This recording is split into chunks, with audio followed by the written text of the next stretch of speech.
and the initiation.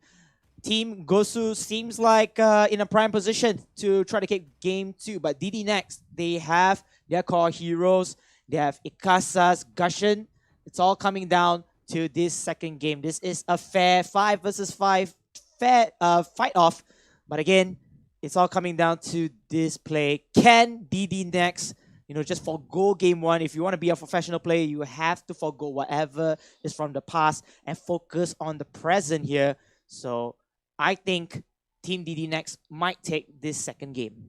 Well, Ikasa is gonna play Gushin, and we all know his Gushin does crazy plays. And who knows, Ddnex might be able to make a comeback this time around. Maybe they like it better when it's 5v5. So we are into the game right now. Gosu on the red side and Ddnex on the blue side.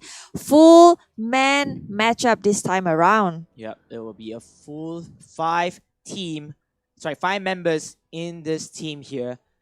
Team Ddnex going up against Gosu.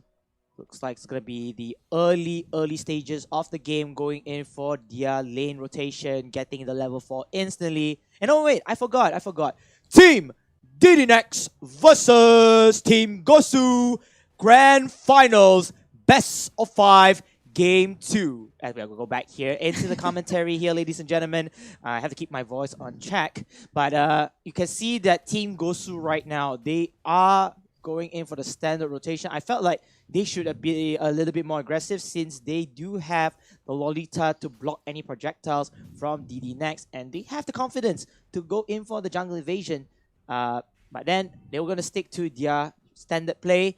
Go for the jungle buffs, go for the river crab. I think that's more important to their plan of getting the level 4 quickly. Well, they are quite objective focused. So Gosu has always been like objectives, clear the creep waves, get the jungle, get the buff, get the hermit before trying to invade the enemy's jungle. So you can see here they've done whatever they need to do, and they are going to try to ambush the middle lane here. They do know what's wrong. They will back off, and it seems like the rotation here is going on. Leomord still unaware of what's happening, gets ambushed, gets caught, and it seems like he will fall down to the hands of Guinevere. Yeah, that was an easy pick-off, but then Ddnex, they're going to follow up with their own aggression as well. But no, they could not secure the kill. They could not deal with the trade-off. Yep, Turtle is coming up right about now, and we do see a backdoor there in the top lane by Granger and Chow. Very aggressive play, buying more time, putting Leomord in a lot of setback and trouble. Just buying time, and just look at Lolita trying to push Grog away, who's trying to get some vision, but no access denied. Access denied here as basic with the Guinevere alongside with Loud Chow.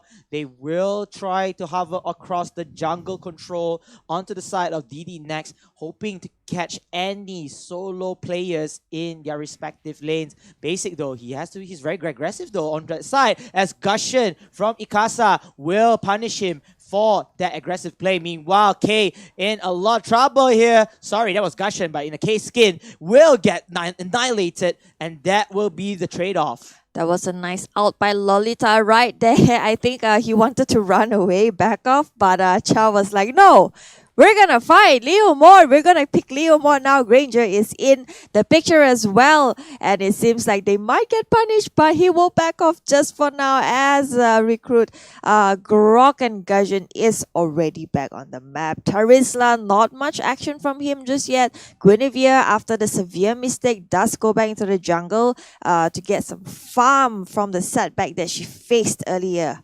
Yeah, the setback is, of course, indeed for both teams. I feel like Team Ddnex, they will have to keep their composure in check. Get one kill, fall back, but make sure that your solo heroes is aware of his surroundings. Speaking of surroundings here, looks like they want to take down this Granger, but then Team Gosu as well, they are prepared for this push against Leomord, and the top side will have its own battle over here. 4 members across that angle. Sorry, make it 3 versus 4. Team Gosu has the strength in numbers, and it looks like Team Gosu will go in for the aggressive play, but they will not catch anyone off here as Team Ddnex will defend their turret. Yep, they will want to go for turtle right now. Bottom lane.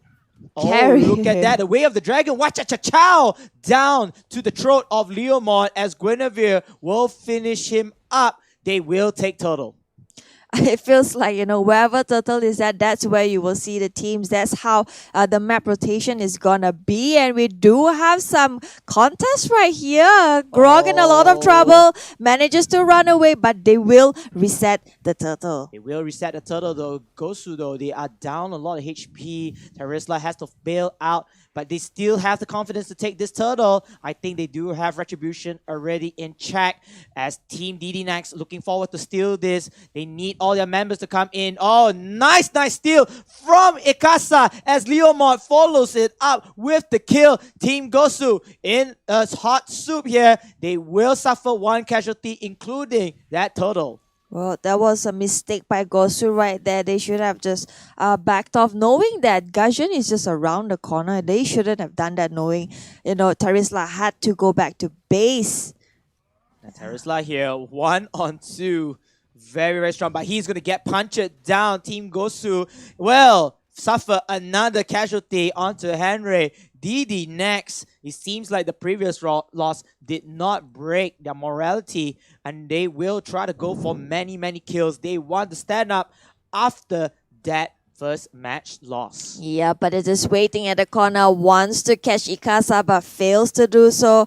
Does go in. They will want to have this blood bath, but it seems like everyone is just kind of unsure of what's happening.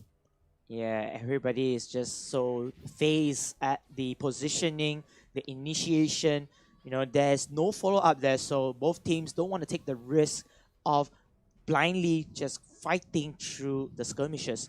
So both teams here, you can see that Gosu is having perhaps the advantage in terms of level and goal. Granger, Guinevere, level 9, Terisla, level 8, and Chow alongside with Lolita will be level 7. However, on Team Ddnex side, they're still not out of they're still not out of danger here. They still have the levels to compete against Gosu's heroes, but they just need to be cautious. Yep, still a lot of babysitting going on down there with Carry. Oh, does catch one. He will go down. Ikasa once again gets punished. They know the key player right here is Ikasa, so they want to catch him as much as they can and try to boop. Carry does get pushed away, but they do have intel. And Gosu General with the kill at the top side.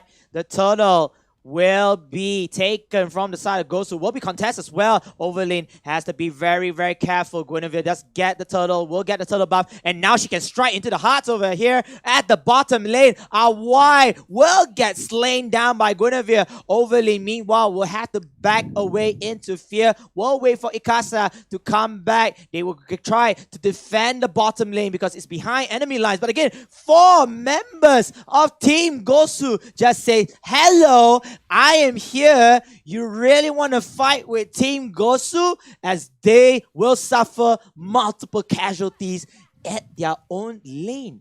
Yep, they will do that. Ddnex. The rotation, I mean, by sending, it seems like Rafaela is the spy moving around the map, the rotation, trying to get intel, info for Carry at the bottom lane. Oh, here we go. Going down to the brink of death. Leomord does get punished for being all alone down there. They will secure the very first turret. Oh, it looks like Rock is trying to do his job, but Ikasa in trouble again and again and again does get stopped. Just look at Lolita just slamming him off like, no, you don't get to join in this party.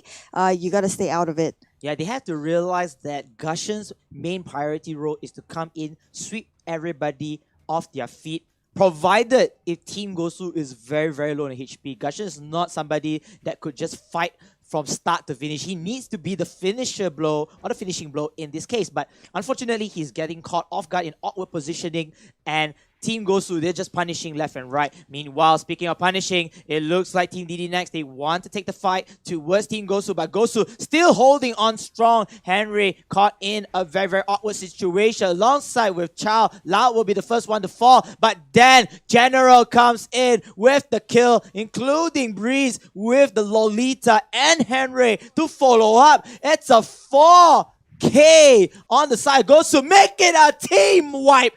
Oh my lord, Gosu lang malakas. They will try to secure even more right now. Just look at them. The coordination that they have from Gosu, it's precise. Guinevere has been on point. Basic is so on point with his outs, not missing anything. He just makes sure that he hits 2 or 3. And the best part is that the follow-up is so precise. They get a wipe from that. So Guinevere is extremely dangerous, and they do know they need to eye on Ikasa. But there is no backup. There is no security for Ikasa at all. And Leomod gets punished once again. Such a painful death for Ddnex. Such a pitiful move as well. I mean, Ddnex, they really want to control their lanes, but again, they have to realize they are already on the farm. Getting picked off is like the main bread and butter for Gosu, and this particular move has been a repetition from the side of Gosu. So Ddnex, sadly to say, I think they see this coming, but they can't do anything. Yep, there's nothing that they can do. Just sitting there trying to hold their fort together, but it's really not working out. Level 1 Lord will be coming out soon in the bottom, in the middle lane. And we can see some rotation going on right here. They're just getting so much of information. Ddnex forced to stay on high ground. Nothing that they can do. Ikasa desperately wants to get a kill, but gets punished over and over again by Gosu. I mean, it's so much control right here coming from Gosu. You do have Guinevere, you do have Chow, to stop all of that. On top of that, you have Tarizla coming in and screwing every combination that you can think of right there. Oh, look at that. The almighty Lord will push in the middle pitch as the rest of members of Ddnex, they will fight their final defense here. They do have Rafaela, will try to sustain themselves as the Lord will die easily. That's a level 1 Lord, ladies and gentlemen, so there's not much of an impact from the Lord besides the super minions wave. But look at this, Gosu, they are not backing down from fear. They are just going in ham with those super minions that they have. They will try to take down this inhibitor turret. That will be the primary objective down below. But if they can get kills, that will be it. That will be the penalty zone from Henry. And it looks like Team Ddnex, they're still in the game. Unfortunately, multiple members will bite the dust. Overlane and Ibrahim will be taken down, but has a shutdown though from the side of Mikasa. But Mikasa will die to General. 2 members already dead. And Gosu just penetrating into the defenses of Ddnex right there. Ddnex, this is just not gonna make it through. Gosu is hanging on so aggressively, not leaving the base at all. They will try to go in and bring down to the bare naked base of Ddnex. Oh no, and look at that banter over there. 4 versus 5 was okay. Sadly, Team Ddnex looks like second game is not into the favor. Another penalty zone from Henry with the strikes of his teammates. It is going to be all over General with the double kill, even though Leomont Ibrahim wanting to keep Ddnex stay afloat, but no can do. Ibrahim, look at that. The damage is just so much. Legendary from General, leaving Ikasa and Overlin left to defend your Nexus base. Loud, he will not go loud and proud, but then he gives his opportunity for his teammates to get on the kills, and they will destroy the Nexus base. GG. It will be game 2 into the hands of Gosu. Yep, good game. Well played to Team Gosu right there. A lot of precise decision making. I like how the follow-up is always so on point. And Chow would always dive in first, and Guinevere will have the follow-up. So that's like a